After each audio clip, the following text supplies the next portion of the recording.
women with us today who are possibly three women who have changed the way I view the art of creative nonfiction and memoir. So I want to introduce you to them, and I'm just so excited to be talking to them because I'm actually a huge fan. First, we have the lovely Shonda Buchanan. She is the literary editor of the Harriet Tubman Press and is an award-winning poet and educator. She did this beautiful book, Black Indian. And Black Indian, as a title, tells you a lot about the book. But what it doesn't do, and what it is that Shonda does in those pages, is have this fiercely honest approach to breaking down labels, figuring out identity, and reclaiming and redefining who she is, what her family legacy is. And she demands to take up her rightful place and have her space in this world. It's really just so good. I'm so excited to hear from her. The second person we have is Gayle Griffin. She is the author of 4 books of nonfiction. She's got it includes our 2010 press book, The Events of October, which was about a murder-suicide on the campus of Kalamazoo College. Gail, I've known for a lot of years. She is one of the most demanding authors of herself. She's a really demanding writer of herself. Grief's Country, this beauty here. This is something I sat with in one reading, and it starts off with loss. It starts off at this tragic loss of losing her husband. But then what she does is she allows us as a reader, she opens herself and becomes so vulnerable that we go on this road trip, this strange trip of grief with her. Grief is her new friend, and we travel along, and she's honest, and it hurts, and you laugh. And I remember speaking to her after I read it. I said, I think I inappropriately laughed at your book. There was just sort of the ridiculousness or the tragic comedy of a situation. And it was... I probably said no such thing as an inappropriate laugh. You did, actually. Yeah. So it was really this amazing journey for the reader to go on, and it was so honest, and it hurt, and I would find myself talking to her while reading it, like, no, don't do that, no, no. So it's so good, and so can't wait to talk to you. And last but not least is Ames Hawkins. This book, these are loved letters. Ames is a professor of English and creative writing at the Columbia College in Chicago. She is co-host and co-producer of the podcast Masters of Text. These are love letters. When it came across my desk, it was already formatted because it's a real visual, it's a visual, it's this beautiful experience. It's a visual experience. It takes you into this world. It's really an archaeological dig. So it starts off with these 20 letters that her father wrote to her mother for 6 weeks in 1966. That really just begins the basis of what it is, of looking into what lies beneath the surface of things. Of, again, that question of identity, which we're going to talk about a lot today. Of ownership over your queerness, yourself, and what that means, the tensions between families of being who you truly are. And she looks at it in such different ways that it's genre bending, to describe it. And so I'm so excited to have these 3 powerful, magnificent, changing women with us today. So welcome, welcome, welcome. Thank you. Start and have them each read a little bit and talk a little bit about their pieces, and then we'll go to some questions. So Shonda, would you start us off? I will definitely start us off. Thank And you. just quick question. In case my connection falls off, I'm going to switch to my other computer. Okay. So there might be a quick lull. But if you can hear me, I'll go ahead and start reading.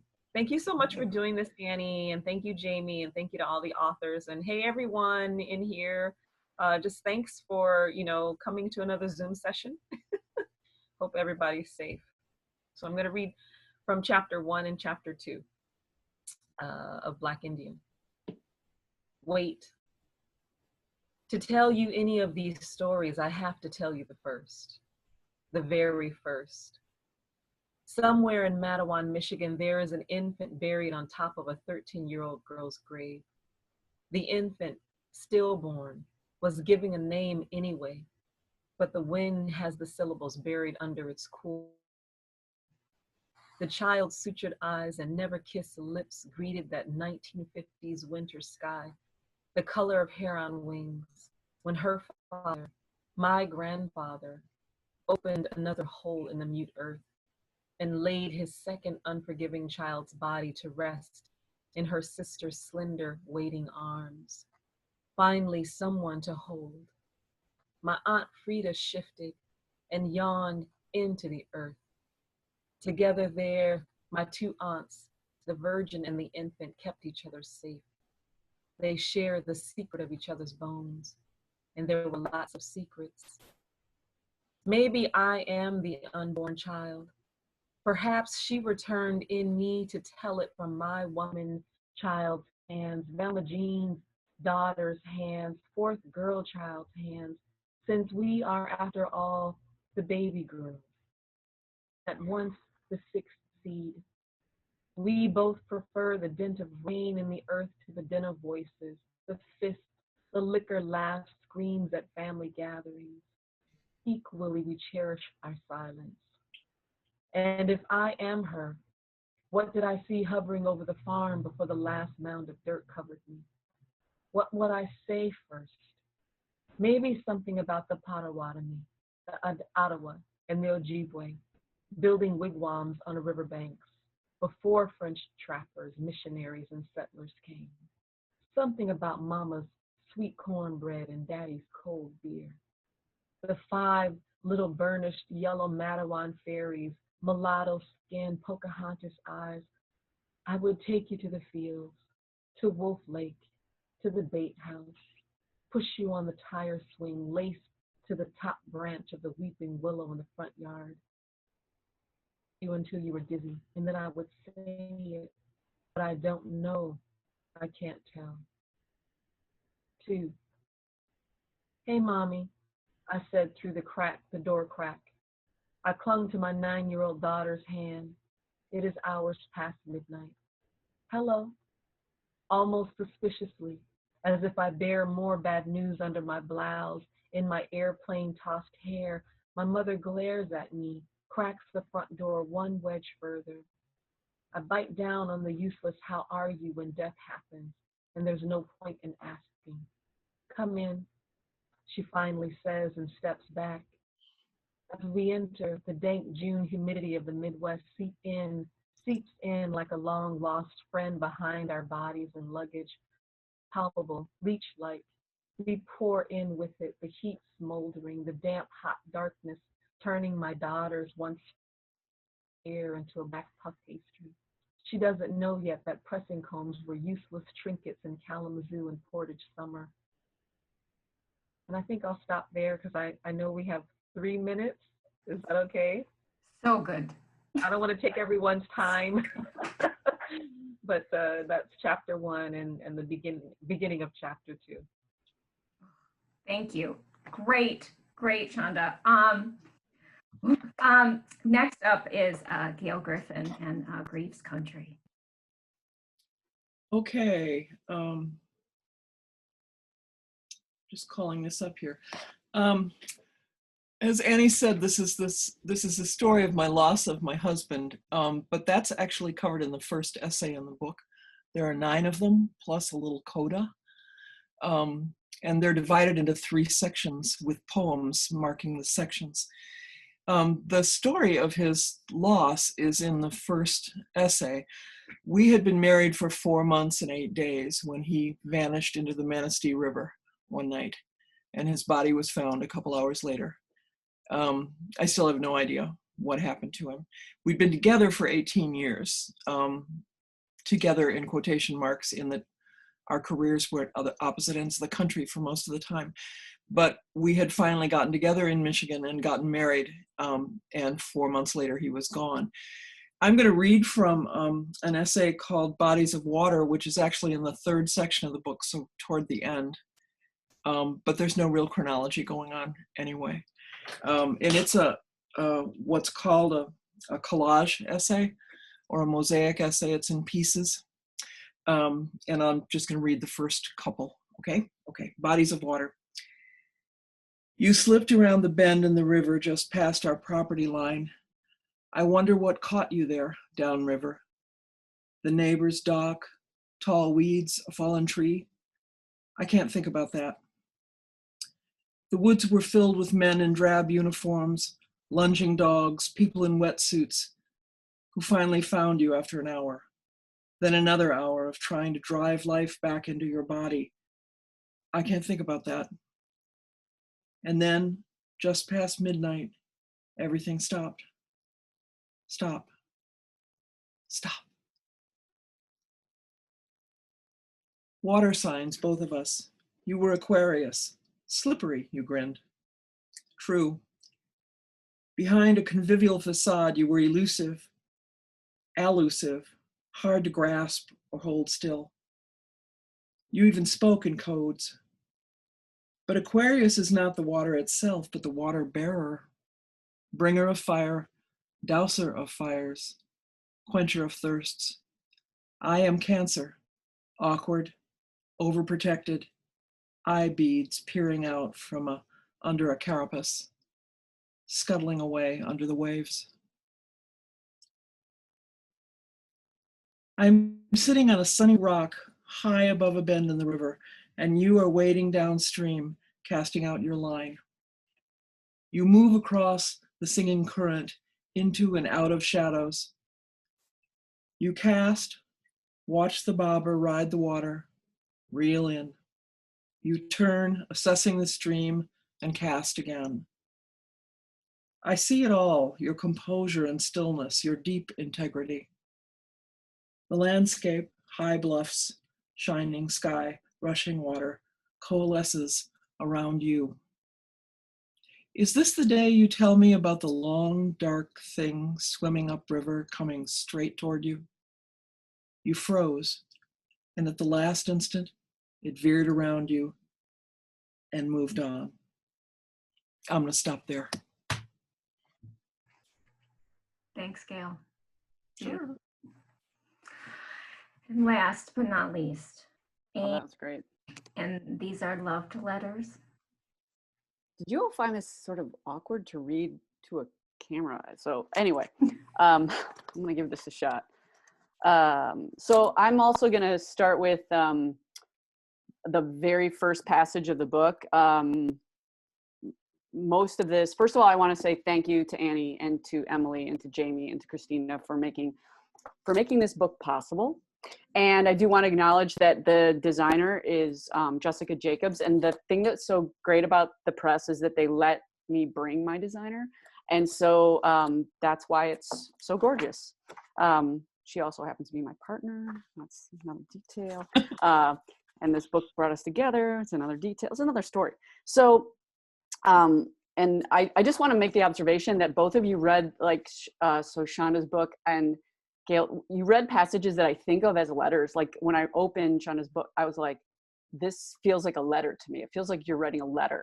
And then I'm drawn in immediately by that. And that felt like a love letter to me, what Gail read. So I'm not going to read love letters. I'm going to read about them. So I'm going to start with the way the book opens, because I think it's interesting how we're all choosing to open this conversation. So this is the very beginning. It is a simple act when my mother gives me the letters. She hands them to me across the drop leaf table, the one that sits in front of the couch that sits in the living room in the house that she has, by this time, lived in nearly twice as many years as we all lived together on Whittier Road, the place where we made and unmade our nuclear family. She handed me the letters because they're hers to give, these 20 missives sent to her by my father, 20 letters he consciously crafted to woo her, 20 pieces of mail postmarked between August 30 and October 4, 1966. 20 epistles she kept for over 40 years. She says she read them all one final time and now gives them to me because I am writing about my father, about sexuality, about art, about his diagnosis of advanced AIDS. She hands me the letters and says she doesn't know why she kept them, other than perhaps to now be giving them to me. She hands me the letters and time is so still, I can barely hear it breathe. It stills and distills into recognition of this as an instance, similar to birth, death, graduation, marriage, that cleaves into halves my life, the time before knowing about the letters and the time after she gives them to me. I take the letters from her, count them, note the variety of the envelopes, the range of inks, the hand I know to be my father's, put them in a large white Tyvek envelope, and do not touch them again for another year and a half. And so then, skips around in time, and I'm going to read one part of this. Oh, I got to find this section. Oh, here it is. So this is in, and the whole book is organized a chapter for every letter. I sort of interrogate every letter and look at the letters and the relationship, but through my life, right? So we can talk about that a little bit later. But so this is, I don't know if you all can see that at all, but it's a poem and it's in the shape of the mitten. So think about the mitten, and this is the piece. Here, I say, this is where I am from. I stretch flat my left hand, knuckle side up, use the right index finger and point to the ridge, the place about an inch below where the carpal and metacarpal of my thumb meet, my left thumb meet. To some, it looks as though I've just pointed to a nothing place on nowhere skin. To those who speak my, capital M, capital I, language, I've just located home. I am from the American Midwest, where we put our prepositions at the end of sentences and purposely nothing place our language over and over until it runs out of room, until it becomes all the space we need to move. I'm from the lower peninsula of Michigan, and I carry my map with me. It is on my hand. It is in my hand. It is my hand. I'm from Grosse Pointe Park, Michigan, where I learned to read and write in red brick buildings full of wood and white trim, lined with privilege and pride. I'm from an address where my mother showed me language as love, the life-giving power of reading and books. I am from somewhere because my parents were from nowheres and nothings. I'm from a city as story, language as law, heritage as narratives. I'm from love letters as land and writing as roots. And I will stop there. Good. Golly, you guys are good. So good. That was amazing. So what I'm going to do now is ask you 3 questions basically, but I also want to invite the audience to type into that chat box questions. This really is a discussion, and I had as fun coming up with my questions because I get to not just read it, I have now things I want to know about how they did things. So my first question is that there is a stereotype, really, that writing a personal story is supposed to be cathartic and therapeutic. And in that statement and that stereotype is an implication that there isn't any form or craft, that process that goes into that writing, that it's all an emotional response. It's all just comes naturally and is like that. So I was wondering if each of you could kind of talk about the overlap and difference in your writing and the concept of therapy or using writing as therapy. Gail, I was going to ask you this one first. Oh, and I was going to defer because the question makes me so upset. It makes me very upset when people ask me, and then I understand why they're asking me, because there is a therapeutic aspect here. So I try to tamp down my rage. But in fact, it is the implication that what the three of us have done is sort of pour forth feelings onto paper and send them off to you, Annie. And God knows that's not the process at all.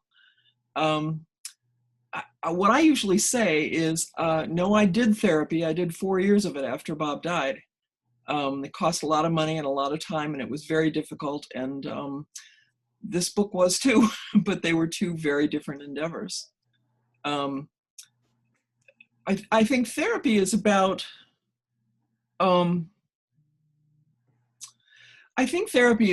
integrating the enormity of what's happened to you into yourself somehow, so that you are in fact able to tell a story. I was interviewed a while back about this book, and I said that the metaphor that most people use about grief or trauma is that it's something to get over, as if it's like a great big rock in the middle of the road and you sort of crawl over it and then you go trotting on. Well, first of all, you drag the rock with you for the rest of your life. But secondly, it's not at all like getting over something. For me, it's like a python devouring an antelope. It's slow and painful and horrible to watch. And it's about taking something bigger than you are and making it part of yourself. And that is what therapy is about. The writing of the book is shaping the narrative once it's inside you, into the kind of story you want to tell, so that it achieves some meaning for you. And that's where the craft part comes in. So I think I'll just stop there. I'm dying to hear what Shonda and Ames have to say about this. I have to say, Gail, when I too used to be super offended when people would say, well, you just wrote what you felt, you just poured everything out, and yes, I did write what I felt, but I started initially with the impetus to tell a story. And so it was telling the story of my mom, and telling the story of my sisters, and myself, of course, and of being, my memoir, Black Indian, is about being an African American with American Indian roots, and how our lives seem to kind of rupture around the erasure of identity. And so how do you craft that? So for me, I married the characterization. First of all, I had to create characters of myself. I had to create a character of my family. The landscape itself became its own character, right? Michigan itself became a character. And I had to kind of, work with all of these entities, these balls in the air, had to create plot, the foreshadow, flashback, flash forward, like all of those techniques were, elements that, that I had to learn to utilize in the telling of this unwieldy story, which initially is the story of a young woman who wants to talk about the things and the secrets that no one talks about. So yes, you could say that's kind of therapy. Also getting over sexual abuse, and getting over, I guess, going back to the therapy piece. But then how do you pull all of these things together? And I had to workshop.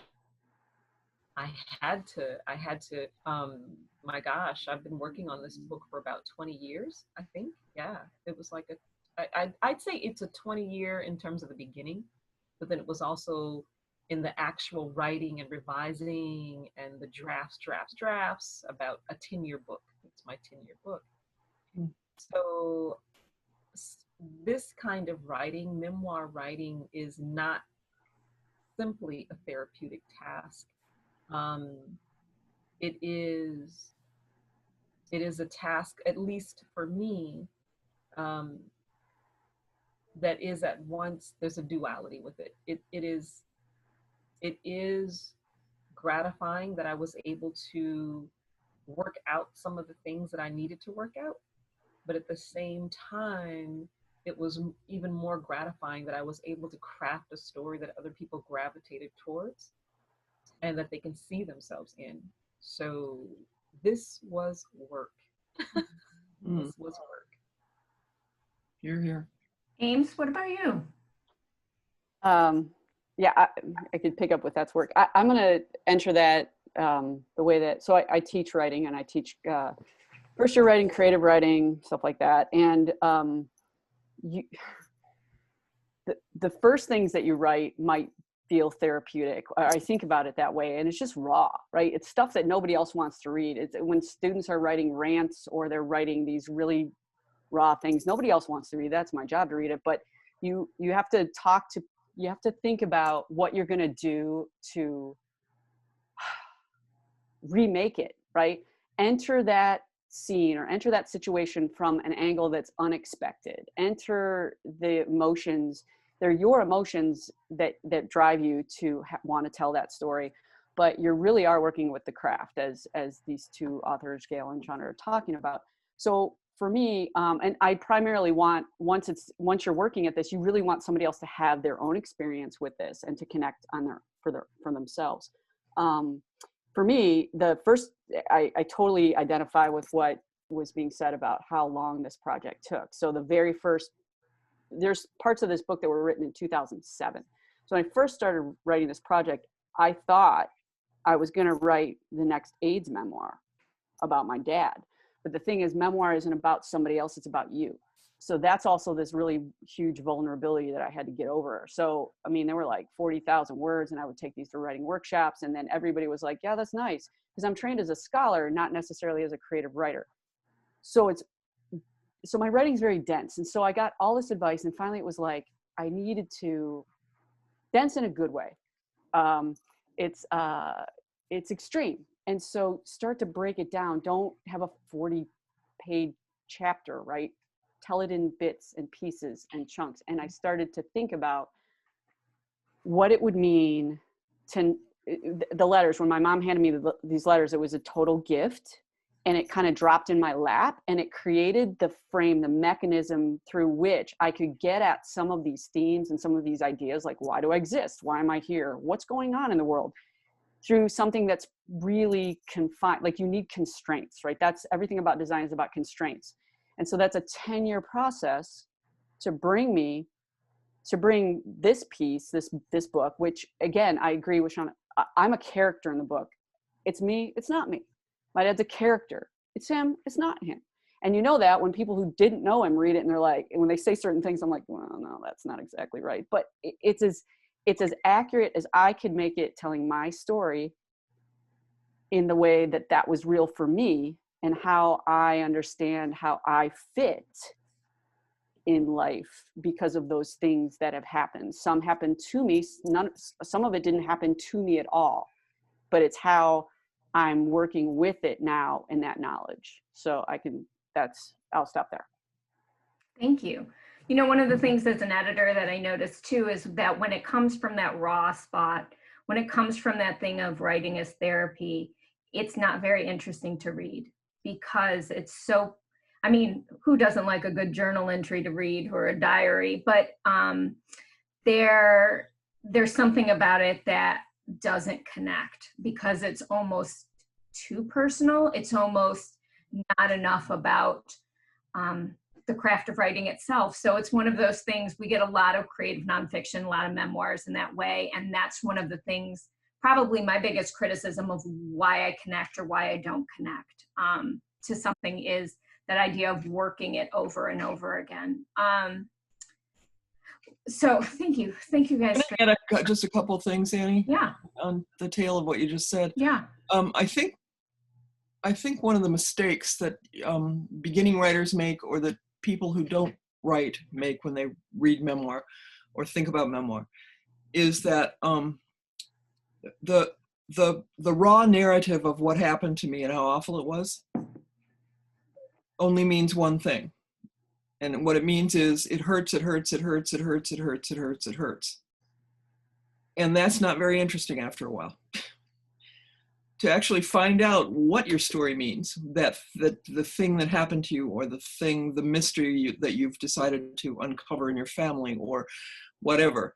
That's a search for shape and form. The search for meaning is a search for shape and form. And that's where the craft part comes in, and that takes a while. And that's why, you write a draft of the essay and you go, nah, and you write another one and you write another one, and finally something clicks and you know what this story is about. Yeah. And then you reshape the whole damn thing. I want to piggyback off that too. Remember how much history, Annie, you told me, you were like, this is too much, like research that you have in this memoir. And because I had so much that I wanted to say, like the factual evidence of Blacks and Indians in this country. And you were like, yeah. So it became a process of me surgically going in and removing some of those pieces, but then maintaining the rhythm of the narrative with the history of the narrative again. And so I had to do that subsequently in many chapters. And I realized there were a couple of areas where I was so emphatic with trying to make sure that history stayed in there, that I repeated some of the family history of my Aunt Catherine and her, the story of her keeping the family tree, and how she put that one of our great grandmothers was Delaware Cherokee. So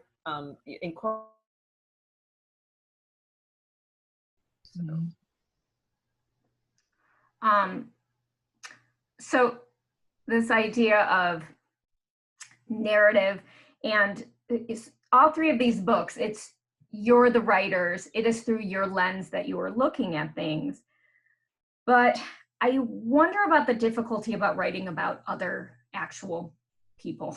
I hear over and over again writers struggling over ownership of a story, or who has the right to tell a story, who has the right, whose right is it? So I wonder, was that a struggle for any of you? How did you find a balance with these personal stories to you while dealing with actual family and friends as you kind of crafted these books? Ames, do you want to start? Yeah, sure. Yeah, that's right. I put you on the spot. Sure. Well, that's one of the big, creative nonfiction sort of questions, right? How do you do that? The first thing is to make sure that you never lose sight of the fact that whatever the facts may be. So again, I think about how I talk to students about this. So there are facts, there's truth, and then there's honesty.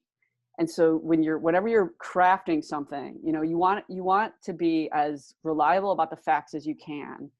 And then truth becomes multiple truths. So you can have the same set of facts with two different truths.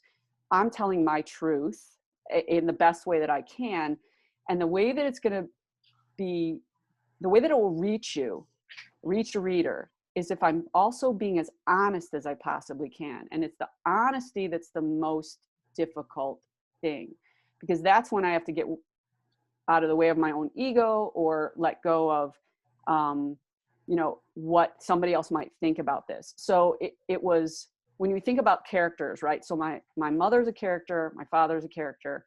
My father's dead by the time I am in the middle of writing it. So while it's kind of mostly about him, my mom's a character too. And so my goal in working with the larger story, is to make sure that I'm as compassionate with who they were, who I imagined them to be in the past, who they are now, but still staying true and as honest as I can be about my writing. So it's honest writing.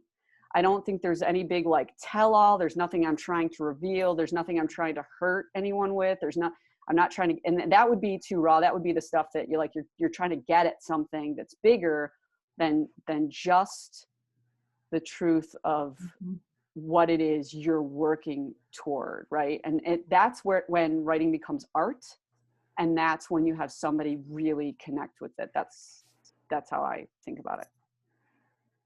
Yeah. Shonda? I struggled with this a lot because I have a lot of characters in Black Indian. I have my mom, I have my 3 aunts, um, and then I have my sister. And it's interesting because every time I go back to read the book, I think this is really my sister's story. You know, this is really my mom's story. But then they're the women who raised me. So uh, in being a daughter and then being a sister, I felt like I felt like I can tell my story in relation to them. This was my intention. And then there were other aspects where I felt like, how much of this can I actually tell? Like, is that mine to tell? Is this mine to tell? And there's a lot of my sister's story that I left out, that I thought this part of it is not my story to tell. And then there were other aspects when people knew that I was interviewing them. And I said to people multiple times, hey everyone, I'm writing the family story. I'm writing the good and the bad. I'm interviewing you because I want to incorporate this into the story of what it means to be a Black girl with Indian roots growing up in Kalamazoo, Michigan. This is what I'm doing. And I would call home, hey guys, I'm almost done with the story. Hey everyone. So I wasn't hiding that, I was interviewing people and asking questions about my grandfather's abuse, and asking questions about, abuse that had happened to my family, because I wanted to include that in the story. So I was honest about that. And then there were, I gave copies to all of the main people. And so these are the responses that I got. One response from my mom. My mom was so proud. She took the book, but she never read it. She held on to it. My sister too, who she showed up to one of my readings in Kalamazoo, and she's like, that's my sister. I raised her. She was like my daughter. But my sister won't read the book either because she can't go back to that trauma. And then my aunt read it through, and she went through and marked it up, and she was like, this happened, and that happened, and this happened.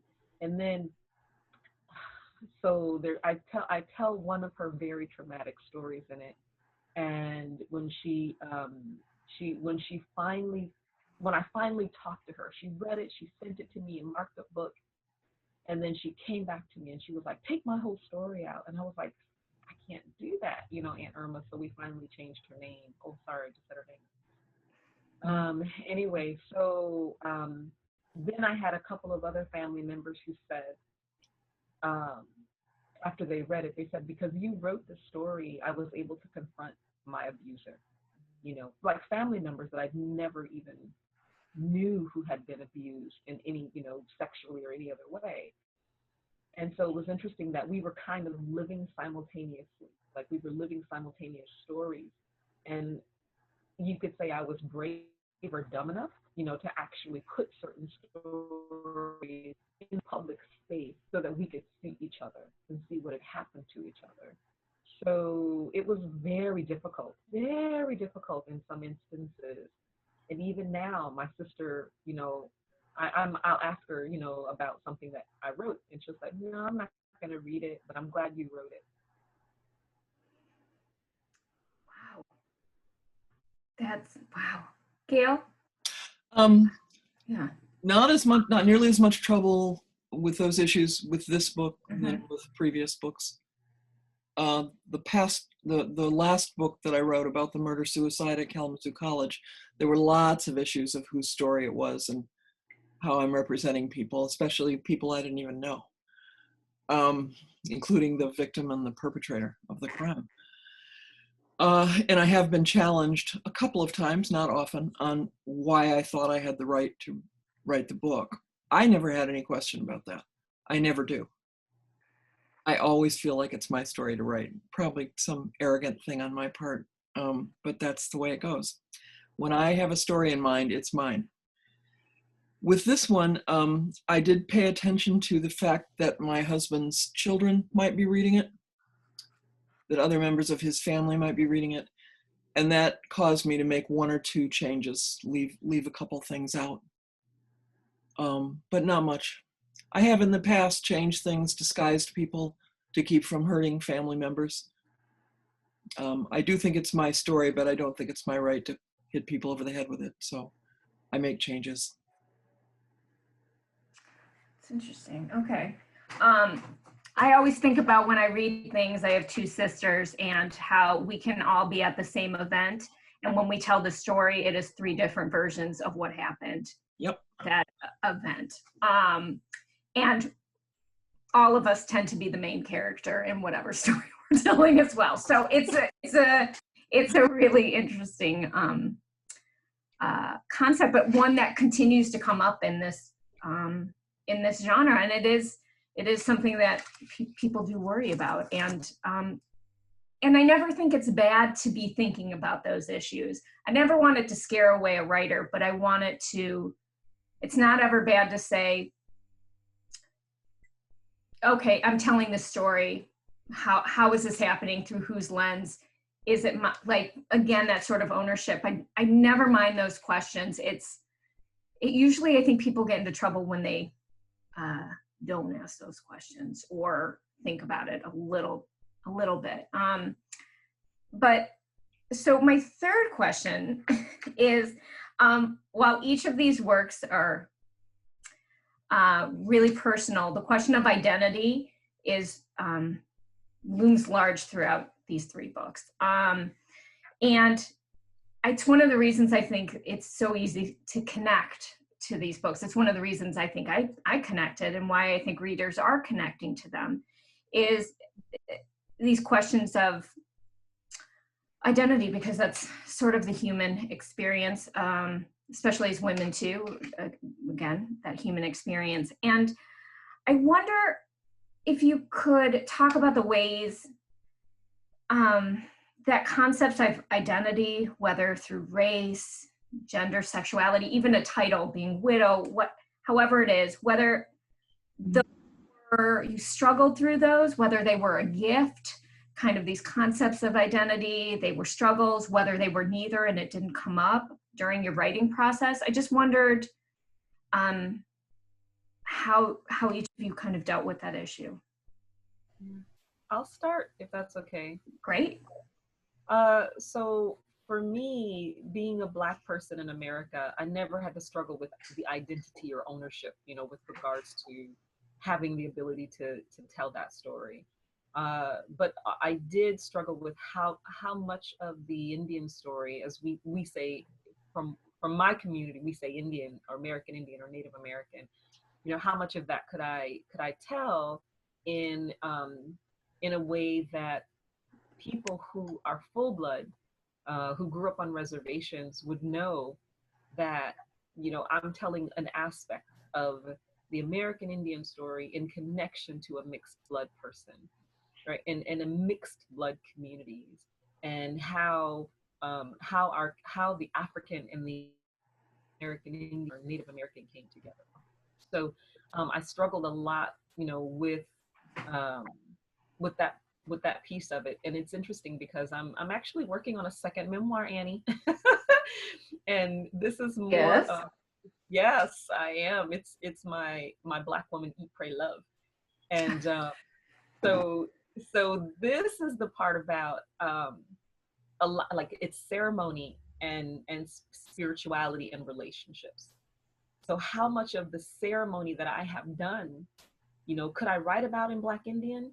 And I didn't feel like I could write about it then until this memoir got out. And in the second one, I feel like I'm looking at Black Elk Speaks. I'm looking at other, Joy Harjo, I'm looking at other people who have written about certain aspects of the ceremony. And because I've participated in a lot of the ceremony, I have a right to tell those stories, but I still have to be careful. Same with indigenous African traditions or African ceremonies. There are certain things you can't tell. You're not supposed to tell. You have to just experience those. So I thought a lot about these are the things that make me up as a Black person in America, and as a person who has found her American Indian roots, and a person who knows that she's got that, the European heritage, that Irish Scot, heritage. But if I don't tell that story, who's going to tell it? And so I kept asking myself that question to propel myself forward. If I don't tell the story, who's going to tell it? If I don't tell it from this angle or from this perspective, who's going to tell it? And I have gotten responses again from people who read the book and said, thank you for telling my story. My grandfather was Black and Indian. My grandmother was this. We've got this history. We've got this heritage. At the same time, I literally, 3 weeks ago, I had someone come on my Instagram page and they said, what are your tribes? Are you enrolled or something like that? And I said, no, I'm not enrolled, but these are my tribes: Kahari, Eastern Band Cherokee, Choctaw, and then Delaware Cherokee. Like, this is, what's written down for us, and what I researched. And so the person said, well, why are you trying to tell this story when you are not fully enrolled? And so I sent a nice little, have you read my book? Read my book and then come back to me, and I would love to talk to you about that. But here's the part where at AWP, I put together a conference called Burning Down the House, mixed race and writing. And Luis Rodriguez was on this panel. I had Luis Rodriguez, his grandmother's indigenous. He's a former poet laureate of Los Angeles, just a prolific author, founder of Teochucho Books in LA. But so he was on the panel and a couple of other people, and we were talking about how fun it is now to talk to people who confront us about how we write about identity and race. And it's not challenging at all. I'm just kind of ready for the fight. And if anyone would come to me and say, you can't claim your Indianness, and I would say, no, why don't you do your DNA? And then you come to me, because I did my DNA. I get to write about it. It's really interesting. Gail or Ames?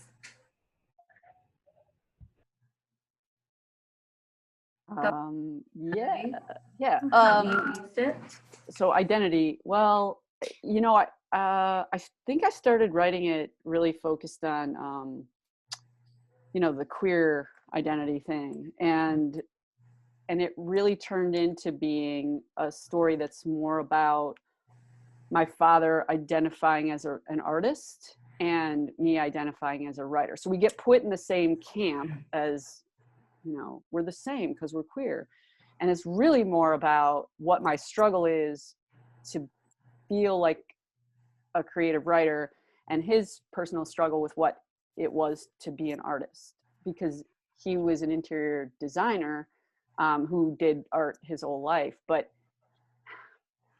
he also, if you take the letters and you look at those as objects and you look at the story in there, the kind of artist he wanted to be was like an artist. And he always was making. And I think I was always writing, but I also went the road of being a scholar first. And even though a lot of my stuff was always creative in its form anyway, and so I either got an A+ or like a C sometimes, or a B-, or like, I don't get this form. What are you doing with this? A lot of anecdote. And so I identify now as a creative critical scholar. And I think about whatever I'm going to do, whatever I'm going to write, whatever I'm going to make, I have to think about what form that's going to take. So I also do audio scholarship right now in our house. Like, you think about it, how is this impacting people's reading and writing, the whole pandemic? Like, can you get anything done? Is it hard for you? I just turned to visual art and making. So we're doing needlepoint, and we're making this quilt, collaboratively making a visual thing. And I'm collecting audio outside, because the work of writing is a very different kind of work, and it just seems to be way too difficult right now. So I just want to keep the same kinds of practices going, but in a different form. So, I mean, I think that the easy fit there is like, what was my identity? What was it like to be me growing up the way I did, the person that I am, and how was that kind of like tough identity wise? But none of those words really work. Like right now, I would say if you wanted to know my sexuality, I sometimes will joke and say, oh, my sexuality is writer. Figure that out. Or I'm a butch dandy. Not what you expect. And so I think I keep moving that piece out ahead. Like if you think about what queerness is the future, you know, the futurity of queer, as Munoz talks about. So it's always in front of us. It's not something that's in my past. And the last thing is like, so I appreciate all the stories where people are really digging into their roots. Both of my parents are adopted. And so I also am very wary of stories where people are so clinging to narratives that have to do with stories that may or may not be your stories, but now a piece of paper says it's my story. And I very much believe in genetic narrative. Like I can feel narratives that are in there, but they don't have words to them. And so the closest words I had to work through this the first time around was about what does it feel like to be a writer or an artist? How does that feel to somebody, and how do they struggle with that when that's not something that it's not been looked at as a great thing either historically. So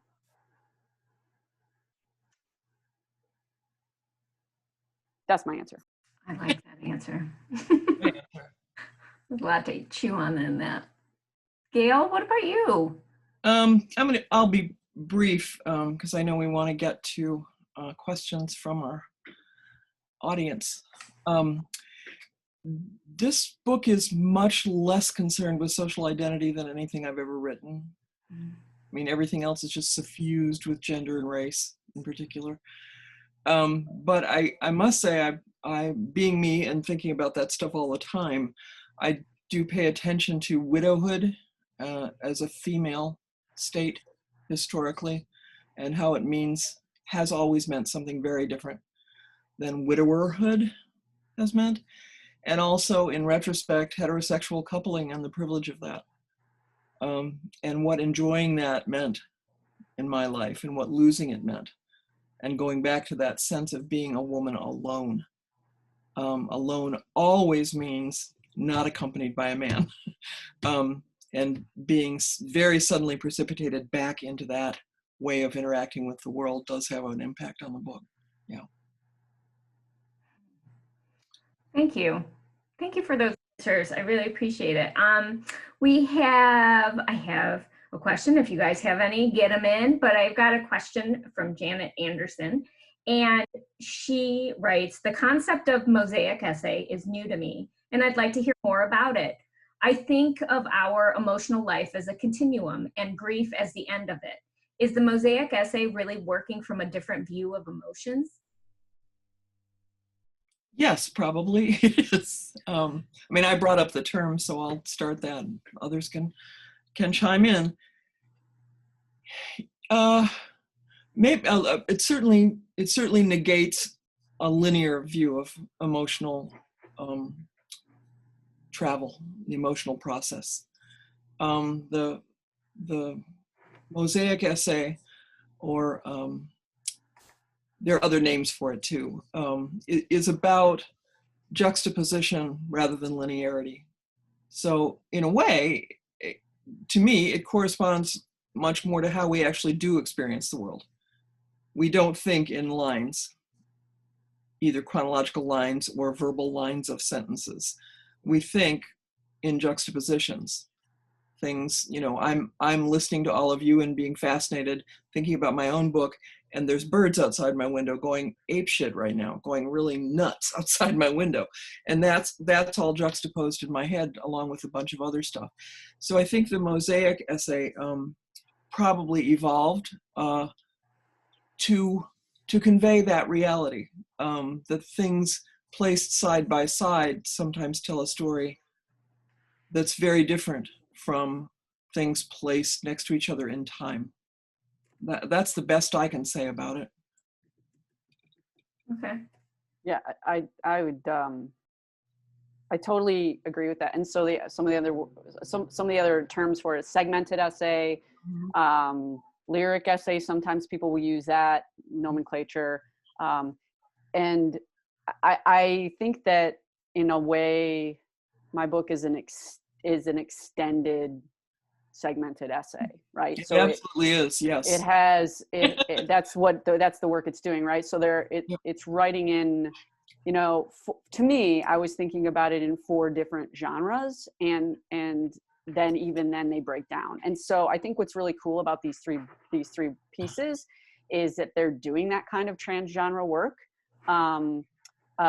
It's really interesting. So Shonda's book too, I think of it like, to me, it's memoir, but it also felt like a novel.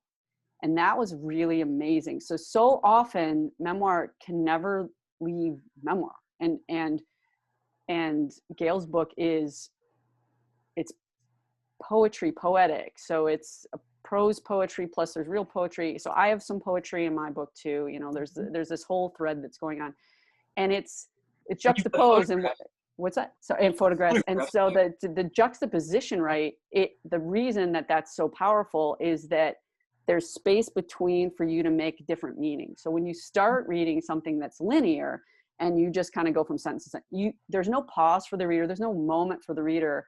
And to sort of like make some sense for themselves, and then to see that as a bridge space, and then to go back. And I wanted to make sure. So if you ask friends of mine, like my book, like what are your favorite parts, or what?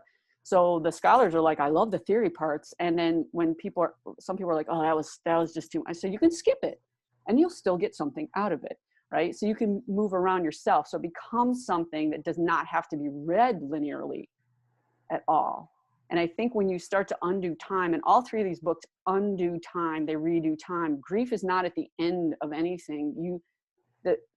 The grief, there are giant grief. We're all in collective grief right now in the pandemic, and your ability to sort of like deal with it has to do with whether or not grief is familiar to you at all, which is why for young people, there's a huge loss if they hadn't experienced grief, because we pass through it. So I just think about where grief comes. It comes when it comes for you.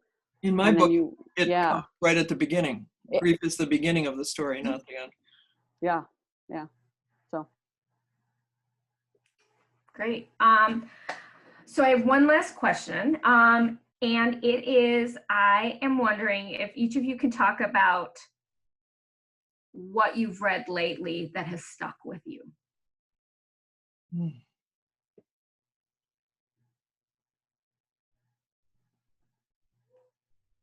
Wow. Can I change the question a little bit? Yes, you can. What did I start reading that I cannot wait to get back to? Oh, I like that. That has stuck with you. And yeah. Actually, it's interesting. Shonda's book was one of those books that I'd started, and then the semester started, and so then this like prompted me to get back to it. It was really nice. Rebecca Solnit's new memoir, and so I've read the first 3 or 4 pages, and I now want a whole space and time so that I don't read it in bits, so that I can, sometimes you want to just engulf a book and experience the whole thing. And my mom sent me that. And so I'm really excited about getting back to that right now. Yeah, because things stick with me, but also, you know, we all read so much that I think, you know, I almost have to be prepped for that question. It's more like, what are my top 10, what are the most influential books, whatever my list is, right? You could ask that a million ways. Yeah. But I definitely am looking forward to getting back to that. And then there's something I can't remember the title of right now. And I'm looking at books, thinking about my next project, which again, will take 10 years, I'm sure, but looking at books that write about menopause. And because my experience with menopause is very different than someone else's. Like for me, I was like, yeah. So I don't have a sadness about that with any fiber of my being. And in fact, I felt like I finally became, now that happened. Like, that's awesome. That's a very different story. So I have to understand. I want that story. Okay, well, we'll work on that one too. So that's the story that for me is like, for me and who I am, that's an awesome thing. The body did right by me, finally. For a lot of other people, it's a huge grief situation. It's a giant loss. It alters their identity. And I honor and understand all that. But there's not one story about this. There's many stories, and we don't talk about menopause enough at all. And so there are a couple, 2 or 3 things that are any good that aren't just like, I don't know, wham, wham. That's not interesting to me. So That's my stack for the summer. Fantastic. I've been rereading some books that brought me a kind of like comfort because of these times, because it's traumatic. So I think I was having just a little bit of a panic attack last week, and then I started going back to Anne McCaffrey. So she's like fantasy writer, and I started going back to the Fire Lizards and some Burn series, just because I needed the comfort from childhood. But I actually started rereading Parable of the Sower by Octavia Butler. And because I wanted to, at the time, the first time that I read it, I read the book 5 times, but the first time that I read it, it just kind of hit me in my chest. Like, is this going to happen?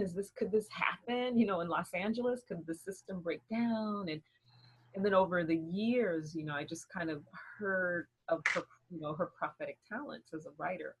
And now here we are with a president, who is the president in Parable of the Sower, with a society who's shuttered in, and we are behind gates, but we do not have the pyromaniacs now, we haven't had to escape, so those dystopic themes, her near future themes, are something that I'm trying to just trying to look at in this light of COVID, and I'm just kind of amazed at her genius, and how one of her main purposes for her, what she would always say, was writing people of color and women and transgender and into the future, and transmortification, other things she liked to write about. But then also she was very meticulous with how she looked at social, cultural, and political issues. So Parable of the Sower is the book that I've gone back to. Thanks, Shonda. Gail, what about you? I haven't had a great reading quarantine. I keep running into books I don't like and putting them down. And some of them are by really famous people, so I'm not going to mention their names. But in the less immediate past, a couple of books from the past year have stayed with me, which was the questioner's phraseology. One is the best memoir I've read in a long time, which is Kiesi Lehman's Heavy, which is just blew me away. From language to the fact that he writes it to his mother, who's the most problematic person in his life, to it's just an amazing contribution to American memoir. And the other is Richard Powers' novel, The Overstory, which maybe several people have read. It took me forever. It's a doorstop of a book, but I think with The Overstory, the thing I took with me is the thrilling and painful idea that we really don't have to live like this, that there really is another way to conceive of reality that would liberate us all. That sounds nice. Yeah. Well, I think we're at our end. I want to thank Ames and Gail and Shonda for sharing your time with us tonight. I want to thank everybody in the audience. Thanks for coming. Thanks for watching. Thanks for asking questions. And remind you that there's a great sale going on at Wayne State University Press. 40% off, free domestic shipping. Code READ, you can do it. Thank you, ladies, for being fantastic. I encourage you guys to read it. They have made me think and changed my world. So thanks everybody for coming. Thank you, for Annie. supporting us, Annie. It was wonderful. Thank you. Thank you, Ames. Thank you, Gail. Thank you, Bye, Shonda. y'all. It was a privilege to get to read and It present was with you really too. lovely. So cool. I'm excited to rewatch the recording. Watch the recording. Thank you all very much. Bye. Bye.